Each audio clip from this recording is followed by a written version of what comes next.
Hey everyone, this is Carrie over at DoubleClick. Welcome back to my craft room. Today I'm going to be sharing a project that I'm going to be starting. I have had this box in my craft room for years. I believe I even transferred it from my old house into my new house. This was a card making notebook that you could pull the pages apart and just create cards from it. I pulled the book apart and then I never did anything with it. So what I've decided to do, and actually I'll just do a quick flip through so you can see, it had everything you needed to make a card. I never used it because I wanted to make my own cards, but I was thinking, you know what, I could start the base and get these made into card bases and then go back and add my touches to them instead of letting all of these matching products go to waste. So there's a good stack of supplies here in this little box. Also have this organizer and it's just full of card bases and envelopes. There's tons of different colors, sizes. I thought, you know what, this is going to be a great way to use up these cards and envelopes as well as all of these card bases. I figured I would take you along to use up my stash and then get some of my card bases going. That way I can add my touches to them later on.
crafty friends. I thought I would just pop on here while I start the second round of using my stash to make a supply of card bases. I thought I would share some of my 2023 crafting goals. I hope to continue organizing my craft room. I have been working on a lot of projects this past year. I hope to continue to actively purge and organize my craft room so that I'm able to have more space to actually craft this year. I also would like to continue making cards and my journals. And one of my big goals is to go through the storage boxes that are located under my planner desk and pull out all of my vintage junk journaling supplies, get some of them broken down into kits and listed on my Etsy shop, and get some actual journals made. I would love to know what your crafty goals are this year. Please leave them in the comments down below, and I will stop by your channel to take a look at what you're working on.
I have bins and bins of hoarded ephemera pieces. Most of these pieces are packs that I don't have any paper kits for, so I decided I should look through these packs and match some of the pieces to the colors on their card bases and start putting together little piles of ephemera options to each of the cards that I have laid out on my desk. And I was so excited when I really got going on this project how much ephemera and stash I was able to use to create these cards. Sorry about some of the shadowing. I have the ephemera boxes on my lap. I have my overhead light behind my head, and it was pretty late, so it was pitch black outside, but I wanted to film some of the process. I don't film it all because the shadows get worse and worse, but I just wanted to give you an idea of how I was using my supplies and my thought process while I was building these cards.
I have to say that flipping through my ephemera like this is probably one of my favorite things to do while I am crafting. Does anybody else like to go through their hoarded supplies and remember all the amazing things that they have? One of my absolute favorite things. How do you store your ephemera packs? I moved my packs to these bins when I moved into this craft room. I really do like having them this way. As you can see, I just quickly flip through the packs and pull the ones that I think I might use. And when I'm done using the packs, I just pop them back into the bins. And since the bins aren't in any order, it's not a big deal to pull them in and out.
wanted to show you what is left over from my first round of making cards out of my scrap. This was the initial box, which was completely full. Now I have a lot of smaller scraps in here. This was only my first round, so I definitely am going to be getting into this box again and doing another round of cards. But this is what I have left from my first round. I filmed some of the process. I live in Arizona. We do not do the daylight savings time, and so by 5 o'clock it is pitch black out. And with the lighting and the way my craft room is set up, no matter where I sit or stand, you just see shadows.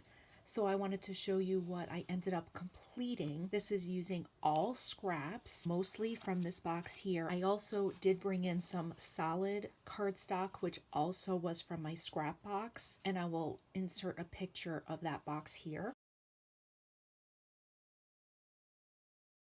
I also used my ephemera, which is on my shelf.